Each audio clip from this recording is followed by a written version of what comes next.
Hello everyone, welcome back to our channel. मैंने first video में बताया था कि second video why I left my bank का जॉब ये होने वाला है। आज बात करेंगे 100% रियलिटी की बात करेंगे, क्या प्रोज होंगे क्या कॉन्स होंगे, क्योंकि ये वीडियो वो लोग भी देख रहे होंगे जो बैंक में काम करते हैं, तो उनको तो पता ही होगा what is the dark reality. However वो लोग भी हैं इसमें जो बैंक में काम करने का सोच रहे हैं, तो उनको भी सच बताने की बहुत जरूरत है यहाँ पे। तो चलिए आगे बढ़ते हैं। पूरा इनसाइड आउट बताएंगे हम आपको, जो आपको नहीं पता, डार्क रियलिटी जो अंदर की है, जो काम कर रहे हैं सिर्फ उनको पता है या उनके घर वालों को पता है, दोनों की बात करेंगे यहाँ पे। डिस्क्लेमर पढ़ लो यार, कोई भी दिल विल पे मत लेना। किसी भी बैंक को मैंने डायरेक्टली रोस्ट नहीं किया है, इनडायरेक्टली जरूर किया होगा। तो चलो थोड़ा सा रिकैप ले लेते हैं। मैंने 2021 में बैंक ज्वाइन किया था, दिल्ली में ज्वाइन किया था। 200 करोड़ की ब्रांच थी।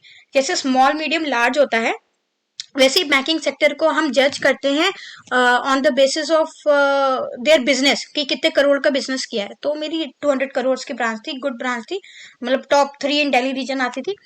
अब पोजीशन जो मेरी थी वो कस्टमर सर्विस एसोसिएट की पोजीशन थी, आप क्लर्क भी कह सकते हो, जो असिस्टेंट मैनेजर के नीचे आती है। हायरार्की बैंक की मैं वैसे बता दूं, मेरा सेमी गवर्नमेंट बैंक था। ऐसा होता है कि CSA customer service associate, assistant manager, manager, scale 2 manager, scale 3 manager, फिर आगे। मेरी जो मैंने ज्वाइन किया था वो रिटेल ब्रांच थी। मैंने 4 साल रिटेल ब्रांच में ही काम किया है। रिटेल ब्रांच वो होती है जहाँ पे कस्टमर डीलिंग होती है, कस्टमर आते हैं, हम उनका काम करते हैं, उनका डिस्प्यूट रिजोल्यूशन करते हैं, वो रिटेल ब्रांच कहलाती है। मेरा जो बैंक है उसका मैं नाम तो नहीं ले सकती, लेकिन सेमी गवर्नमेंट बैंक है। सेमी गवर्नमेंट मेरा आईबीए के अंडर था, इंडियन बैंकिंग एसोसिएशन उस बैंक को रेगुलेट करती है। जो भी हमारे सैलरी वगैरह पर्क्स वगैरह थी वो प्योर गवर्नमेंट बैंक के ही थी। जो गवर्नमेंट यानी एसबीआई पीएनबी को पैसे मिलते हैं, वही हमारे बैंक में भी सेम पे स्केल है, उसका कोई डिफरेंस नहीं है। मेरे को पूरे 4 साल का वर्क एक्सपीरियंस था। मैंने 4 साल के वर्क एक्सपीरियंस में क्रेडिट, लोन्स, फॉरेक्स जो इंपोर्ट एक्सपोर्ट होता है उसका डॉक्यूमेंटेशन बैंक, सारे बैंक्स के थ्रू होता है उसका थोड़ा सा, और ऑपरेशन जो रोज का काम होता है, जो किए बिना हम घर नहीं जा सकते, ईओडी जिसको कहते हैं, वो ऑप्स और कैश, इन सब का मुझे नॉलेज है अच्छे से, पक्के से। तो यार जब भी कोई बैंक ज्वाइन करता है तो रिलेटिव्स जो होते हैं वो यही कहते हैं कि भाई मजे ही मजे हैं इसके, मजे आ गए, मजा आ गया, और बैंक में है, आराम से सिटिंग जॉब है। लेकिन जो काम कर रहा है सिर्फ वही बता पाएगा और वही ऐसे एक्सप्रेशन दे पाएगा। मन ही मन हम हंसते हैं जब लोग बोलते हैं ना हमें कि हो मजे वाली जॉब है। ऐसा कुछ भी नहीं है यार, ऐसा कुछ भी नहीं है। हम भी एकदम मतलब धक्के खा रहे होते हैं। प्रोज एंड कॉन्स की बात कर लेते हैं यार। प्रोज की बात कर लेते हैं। सैलरी ऑफ कोर्स एक प्रो है, एक गवर्नमेंट जॉब है। गवर्नमेंट जॉब में नॉर्मल से सैलरी स्टैंडर्ड होती है, लाइक आप गुड अच्छी लाइफ स्पेंड कर सकते हो, वैसी सैलरी रहती है। पर्क्स इसमें एक्स्ट्रा होते हैं प्राइवेट से, जैसे डीएनएस अलाउंस मिल जाता है, डीए जो मैंने लिखा है, एचआरए हाउस रेंटिंग अलाउंस मिल जाता है। जनरली बैंक में ना पोस्टिंग घर के बाहर होती है, तो घर के बाहर होती है तो मेट्रो और नॉन मेट्रो जो सिटी होती है उसका एक हाउस रेंट डिसाइडेड होता है, जैसे 15,000 या 10,000, कि अगर आप बाहर जाके अपने घर से इतना दूर रह रहे हो तो आपको 10,000 प्रति महीना एक्सेप्ट सैलरी वो आएगा। एक सिक्योरिटी हो जाती है। गवर्नमेंट बैंक में सिक्योरिटी होती है जॉब्स की, प्राइवेट बैंक में नहीं होती है। अगर आप गवर्नमेंट बैंक से भी सिक्योरिटी आई डोंट नो जाने ही वाली है धीरे धीरे करके, क्योंकि पीआईपी आ चुका है, परफॉर्मेंस लिंक इंसेंटिव। परफॉर्मेंस मतलब sales, performance link incentive scheme होती है। अगर आप नहीं परफॉर्म कर रहे हो तो आपको पीआईपी आएगा 1 2 3, फिर आपको निकाल देंगे। ठीक है। कॉन्स की तरफ आ जाते हैं। ट्रांसफर्स बहुत फ्रीक्वेंट होते हैं। देखो अगर आप इनिशियल स्केल पे ज्वाइन कर रहे हो तो आप सीएसए ज्वाइन करोगे, क्लर्क ज्वाइन करोगे, तो क्लर्क में जनरली तो ट्रांसफर 5 साल या 3 साल के बाद ही होते हैं। लेकिन वो sole description of the bank है, आपका रीजनल ऑफिस का सोल डिस्क्रिप्शन है कि आपको अगर उठा के कहीं और फेंकना है तो वो पक्का ही फेंक देंगे। असिस्टेंट मैनेजर को 2 साल में दूसरे रीजन में ट्रांसफर करते हैं। मेरे खुद के फ्रेंड्स है यार, 4 साल में मैंने उनके 6 ट्रांसफर देखे हैं। कभी केरला भेज रहे हैं, कभी हैदराबाद भेज रहे हैं, फिर मुंबई भेज रहे हैं, फिर जम्मू भेज रहे हैं, फिर दिल्ली रख रहे हैं, चंडीगढ़ भेज रहे हैं। तो यार ये कौन होता ही है, क्योंकि बंदा एक स्टेबिलिटी चाहता है ना जॉब के बाद, की स्टेबल हो, आगे की लाइफ के बारे में सोचे। तो ट्रांसफर के चक्कर में आपको वो तो नहीं मिलेगा, कभी कभी भी नहीं मिलेगा बैंकिंग सेक्टर में, क्योंकि बैंकिंग के नॉर्म्स ही ऐसे होते हैं। प्रेशर, इमेंस प्रेशर है, आपको ऑपरेशंस का प्रेशर है। 4-5 लोग का काम आपको दे देंगे, वर्कलोड। 5 लोग का काम आप एक साथ कर रहे हो, तो एक स्पेसिफिक काम नहीं कर रहे होते कि आपको इतनी गड्डी पकड़ा दी वही कर रहे हो पूरे दिन ना।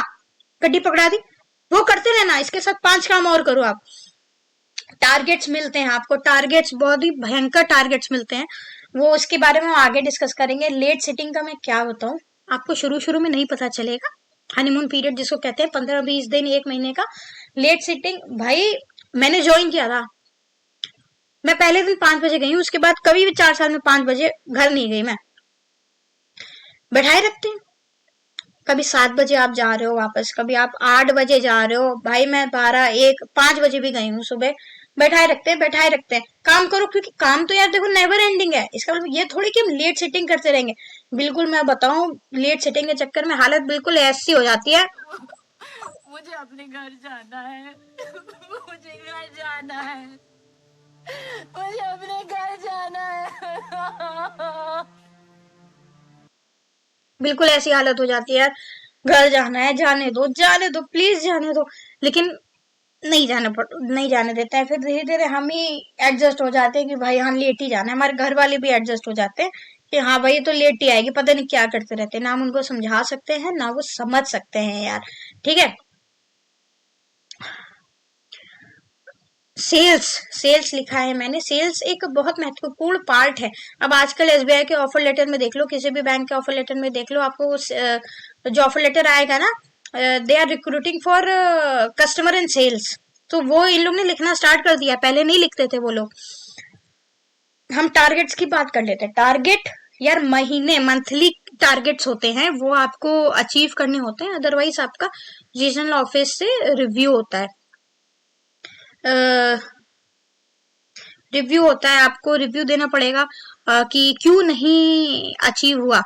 तो फॉर एग्जांपल टारगेट यहाँ पे मैंने लिखा है अकाउंट ओपनिंग का target, saving account, individual account, current account, दुकान के अकाउंट, 5 से 10 आपको महीने के टारगेट है, ओपन करना ही करना है। अब आप सोचोगे ये क्या है, इतना पढ़ लिख के हम अकाउंट ओपन करने आए थे? यार ऐसी ही फीलिंग हमें भी आई थी जब हमने ज्वाइन किया था। इंश्योरेंस, इंश्योरेंस करना होता है, लाइफ इंश्योरेंस, LIC शॉर्ट में जो मैक्सिमम लोग समझते हैं, हेल्थ इंश्योरेंस और जनरल इंश्योरेंस। इन सब का भी टारगेट रहता है कि ये भी आपको 5 लाख करना है साल का, 6 लाख करना है। प्राइवेट में तो और भी ज्यादा होता है। गवर्नमेंट स्कीम्स होती हैं यार, गवर्नमेंट स्कीम जैसे प्रधानमंत्री की जो भी योजनाएं होती हैं, अटल पेंशन योजना होती है, वो सब आपको करना होता है। क्यों? क्योंकि गवर्नमेंट को भी तो फंड चाहिए ना। फंड कहाँ से आएगा? आप ही लोग के तो खाते से आएगा। जो कस्टमर्स होते हैं ना, वो बाइफरकेट हो जाते हैं, जितने भी लोग हैं ब्रांच में उसमें बाइफरकेट हो जाते हैं। तो अब फॉर एग्जांपल मेरा 50 करोड़ का अगर बेस है, कस्टमर बेस है, तो आपको उसको ग्रो करना है। आप उसको 50 से 55 लाने का ट्राई करो साल में। तो न्यू फंड्स जो मैंने यहाँ पे लिखा है, न्यू फंड्स की आवश्यकता होती है कि आप जाओ कस्टमर के सामने, सिंपल हिंदी में मैं यार बात करूंगी, भीख मांगो कि भाई ओपन कर दो अकाउंट, पैसा डाल दो, मत यूज करो। रिटेंशन ऑफ फंड, आप अपना पैसा जो बैंक में डाल रहे हो आप उसको यूज करोगे, सोल कस्टमर का डिस्क्रिप्शन है। नहीं, बैंक वालों हम लोग को बोला जाता था भाई रिटेन करवाओ, इससे रिटेन करवाओ। रिटेन मतलब उससे बोलो कि अपने बैंक से पैसे ही ना निकाले। ऐसे कैसे पॉसिबल है यार? कोई किससे कैसे बोल सकता है कि पैसा ही ना निकालो? रिक्वेस्ट कर सकते हैं, एक बार कॉल करके हाँ बोल दिया, लेकिन यार जबरदस्ती पीछे तो नहीं पड़ सकते। तो यार देख रहे हो, ये सब तो करना ही पड़ता है, 100% वाली बात है, ये सब करना ही पड़ता है आपको बैंकिंग सेक्टर में। तो यार रिक्वेस्ट जो है, रिक्वेस्ट भी बहुत करनी पड़ती है। किसको? कस्टमर को हमें रिक्वेस्ट करनी पड़ती है कि भाई अपना पैसा मत निकालो, नया पैसा डाल दो। स्पेशली मंथ एंड पे जो है हमें करना पड़ता है। क्यों? क्योंकि मंथ एंड पे बनती है बुक्स। बुक्स जिसकी जितनी हायर होगी, जिसके ब्रांच में जितना पैसा रिटेन होगा, तो उसको इतना प्रॉफिट होगा। तो यार कस्टमर कभी कभी खुद सामने से कहता है भाई इतना कॉल मत किया करो, पीछे मत पड़ा करो।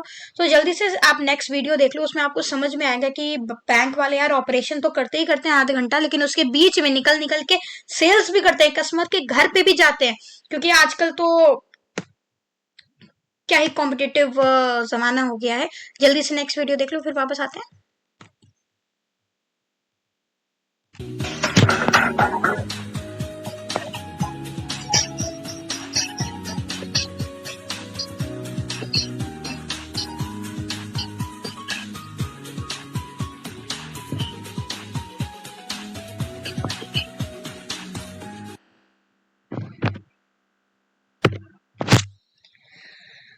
तो भाई सिर्फ ये नहीं, हम कभी कभी आधे रास्ते भी पहुंच जाते हैं। ये सिर्फ मैं अपने जनरल अपनी बात नहीं कर रही हूँ, ये नॉर्मल सबके बैंकर्स के लाइफ का एक पार्ट है। पहुंच जाते हैं, कस्टमर कॉल करते हैं, मना कर देते हैं, नहीं नहीं आप अभी मत आइए, हम आधे रास्ते से वापस जाते हैं। कभी कभी हमें बहुत दूर भी जाना पड़ता है, जिसका खर्चा पानी हम खुद ही उठाते हैं। It is up to bank का डिस्क्रिप्शन एंड बैंक की पॉलिसी कि वो हमें वापस मिलेगा कि नहीं मिलेगा। ये सब करने के बाद भी, ये जो टारगेट्स हैं वो उसके लिए इतना ट्राई करने के बाद भी अगर मंथ एंड में टारगेट्स ना पूरे हों तो रिव्यू होता है यार। शुरू शुरू में तो यार डर लगता है कि क्या बोलेंगे रिव्यू में, ऐसा लगता है पीटीएम चल रहा है। लेकिन बाद में जब समझ में आता है कि यार ये तो हमारे हाथ में ही नहीं है यार, ये आप देख रहे हो किसके हाथ में होगा यार। किससे आप हर महीने जाके बोलोगे कि 2 लाख रुपए दे दो, 1 लाख रुपए दे दो। आप अपने घर वालों की भी अकाउंट खोलोगे तो यार घर वाले भी तो कभी खत्म होंगे ना। मतलब 5 खोलोगे, 10 खोलोगे, मम्मी पापा भाई बहन चाचा ताऊ उनका खोलोगे, फिर भी कभी तो एग्जॉस्ट होगा। तो 12 महीने ये सब काम करना बहुत मुश्किल है। इसके बाद भी जब रिव्यू होता है तो फ्रस्ट्रेट होके हम क्या ही करेंगे, क्या ही करेंगे, कुछ नहीं, सुनना पड़ता है यार, बस सुनना पड़ता है, जैसे नेक्स्ट वीडियो में सुना है। कुछ कहना है? क्या कहना? जो करना था कर दिया, जो किया वो सोच समझ कर किया। अब कहना आपको है। फैसला सुना दीजिए, मुझे मंजूर है।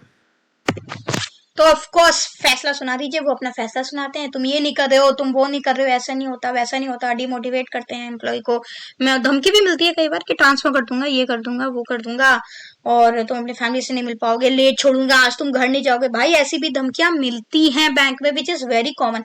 आप सोशल मीडिया पे देखते होगे, रील्स वायरल हो रही होती हैं कि एस ये सॉरी मुझे नाम नहीं लेना चाहिए बैंक का, कि चीफ मैनेजर एम्प्लॉय को बोल रहा है कि I don't care about your family and everything.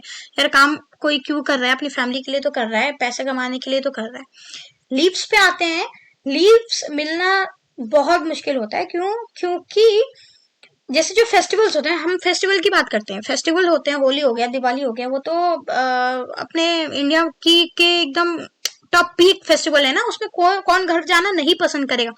वहां पे जाके अगर आप छुट्टी मांगो तो आपकी छुट्टी जो है वो डिनाई कर दी जाती है, और आप उसके अगेंस्ट कितना ही बोल सकते हो, नहीं बोल सकते हो। और अगर आप नहीं मान रहे हो तो मैनेजर बहुत ही प्यार और पोलाइट तरीके से आपको इन्फ्लुएंस करता है। कैसे इन्फ्लुएंस करता है? अगर सबने अपनी प्रॉब्लम्स का बहाना देकर छुट्टी ले ली तो ये जंग कैसे जीती जाएगी? बताओ, ऐसा जंग किधर जीतोगे आप? कौन सी जंग भाई, हमें नहीं जीतनी है कोई जंग। हाँ, एक त्योहार आता है, हमें वो अपने घर के साथ सेलिब्रेट करना होता है। तो बस यही है। एक बार हायरार्की समझ लेते हैं, हायरार्की कैसे चलती है। देखो इतना प्रेशर क्यों है आखिर बैंकिंग सेक्टर में, उसका लाइव एग्जांपल यहाँ पे जो स्क्रीन पे है वो मैं समझाती हूँ। सबसे टॉप मोस्ट अथॉरिटी होती है बैंक में हेड ऑफिस, बड़ी सी बिल्डिंग, और उसमें बैठ के लोग जो काम कर रहे हो, हेड ऑफिस है। हेड ऑफिस से नीचे सारे स्टेट्स में बाइफरकेटेड होते हैं regional office. Number of regional office हो सकते हैं, जरूरी नहीं है एक स्टेट में एक ही हो। रीजनल ऑफिस के अंदर आते हैं रिटेल ब्रांचेस। रिटेल ब्रांचेस, अब सोचो अगर हेड ऑफिस ने देखा कि हमारे यहाँ 100 करोड़ कम पड़ रहा है, 100 करोड़ का लॉस है, 100 करोड़ कहाँ से लाएंगे, तो हेड ऑफिस ने ये वाला प्रेशर पास ऑन किया रीजनल ऑफिस को, रीजनल ऑफिस ने ये वाला प्रेशर पास ऑन किया रिटेल ब्रांचेस को। ठीक है, अब जो ग्राउंड लेवल पे काम कर रहे हैं वो तो रिटेल ब्रांचेस है ना, वही तो ग्राउंड लेवल पे काम कर रहे हैं, और कौन काम कर रहा है। तो यार इतना प्रेशर होता है। सिर्फ फंड्स का प्रेशर नहीं होता है, कभी गवर्नमेंट से प्रेशर आता है कि भाई उनकी स्कीम्स को हम पूरा करें, तो वो भी प्रेशर कहाँ जाएगा, हेड ऑफिस जाएगा, फिर रीजनल ऑफिस जाएगा। अगर हेड ऑफिस को गवर्नमेंट ने बोला कि तुम्हें 500 अकाउंट खोलने, तो हेड ऑफिस आरओ को बोलेगा 1000 खोलने, आरओ रिटेल ब्रांचेस को बोलेगा तुम्हें 2000 खोलने। तो दैट टाइप ऑफ प्रेशर होता है यार। तो ये सब बहुत ही एक डार्क रियलिटी है बैंक की, जो मैं आप लोगों को बताना चाहती थी। जो बैंक में काम कर रहे हैं उनको तो ऑब्वियसली पता ही होगा। एक बात और है यार, देखो रिटेल ब्रांचेस में ना जो प्रेशर जाता है कि तुम्हें 100 अकाउंट खोलने हैं। अब रिटेल ब्रांचेस में भी बैठे हैं, अगर 10 लोग बैठे हैं तो उसमें से 10 में से 5 ऐसे होंगे जो काम नहीं करना चाह रहे होंगे, या कुछ ऐसे होंगे जो काम नहीं करते, अपना काम पास ऑन करते हैं और दिखाते हैं कि मैं काम कर रहा हूं। कैसे? बिल्कुल इस तरीके से जो स्क्रीन पे आपको दिख रहा है।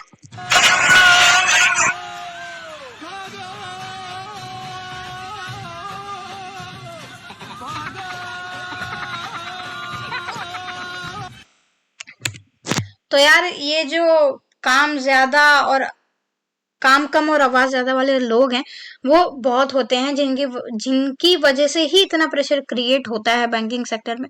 लेकिन उससे इन इन लोगों की वजह से उनकी तो गलती नहीं है ना यार। जो काम कर रहे हैं, आपको आउटपुट दे रहे हैं, फिर भी उनको सुनना पड़ रहा है। तो यही बात है। अब थोड़ा सा और आगे बढ़ते हैं, इम्पैक्ट की बात करते हैं।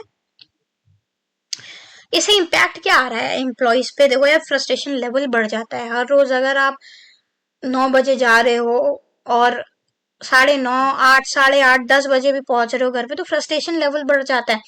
ठीक है, आप अपने घर वालों पे फ्रस्ट्रेशन उतारते हो, वर्कलोड तो होता ही ज्यादा है, क्योंकि यार आप कस्टमर के पैसे से डील कर रहे हो, इतने करोड़ों लोगों का खाता आप चला रहे हो, तो वर्कलोड तो होता ही होता है। स्ट्रेस लेवल मैनेज करना थोड़ा सा मुश्किल हो जाता है। ये मैं सिर्फ जेनजीज मिलेनियल्स की बात नहीं कर रही, जो 80s 90s वाले बैंक में बैठे हैं उनके लिए भी स्ट्रेस लेवल मैनेज करना बहुत मुश्किल होता है। जो आपकी मेंटल हेल्थ डिस्ट्रॉय होती है ना, वो मत पूछो। आप जब सोते हो ना तो आपको रात में सपने आते हैं कि अकाउंट नहीं खुला, कल अकाउंट खोलना है, अकाउंट नहीं खुला, अकाउंट खोलना है। आपको उसी के सपने भी आते हैं कि मैनेजर आपको डांट रहा है, ये हो रहा है, वो आ रहा है।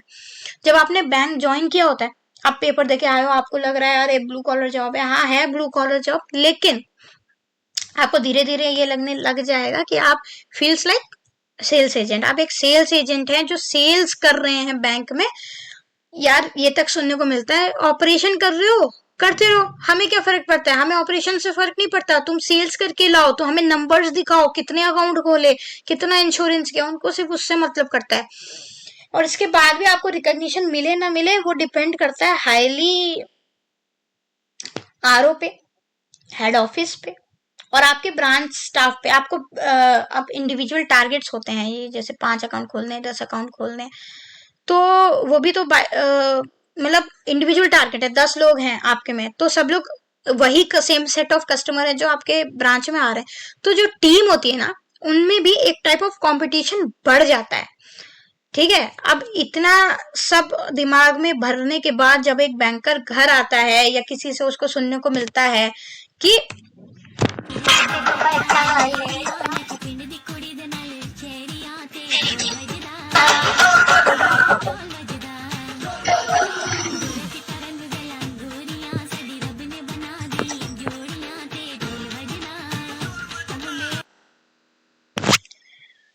तो बिल्कुल यार, इतने आप फ्रस्ट्रेटेड रहते हो, दिमाग में इतनी सारी चीजें चल रही होती है, तो आप you just choose to ignore people. इन सब के बाद जब आप क्विट करने का डिसाइड करते हो कि okay let's just quit, will do something else, तो यार अचानक से सब इतने सगे हो जाते हैं, इतने सगे हो जाते हैं सब। ऐसा लगता है कि यार यही है जो मेरा कैरियर बनाएगा, यही है जो मुझे प्रमोशन दिलाएगा। बिल्कुल इसी तरह यार, बिल्कुल इसी तरह। जाना है तुझे, जाना है, जा चल जा, मेरी क्लास पे सुधर के जा, चली जा। शर्म नहीं आई है? शर्म नहीं आई तुझे? तो यार ऐसा होता है, और मेरे साथ भी हुआ। जब मैंने रिजाइन किया तो मुझे कन्विंस करने, मेरे हायर अप्स ने कन्विंस करने की कोशिश की कि मत जा मत जा मत जा, और पता है मेरे जाने के बाद फिर उन्होंने ही छोड़ दिया। तो यार ऐसी चीजों पे प्लीज विश्वास मत करना, अपना डिसीजन बनाओ। तुम्हारा डिसीजन किसी और से इन्फ्लुएंस नहीं होना चाहिए। क्या जोक सपाट सारी बात करते हैं, जो बहुत मेजर इश्यूज हैं, seriousness about working hours. Working hours set ही नहीं है यार, कोई सेट ही नहीं है। अगर तुम एक हफ्ता पॉलिसी निकालो कि नहीं नहीं सब 7 बजे जाएंगे 7 बजे जाएंगे, अगले हफ्ते से सब वही नॉर्मल ट्रैक पे आ जाएगा 8-9 वाले पे। Work pressure, immense work pressure है यार, बंदा पागल हो जाएगा।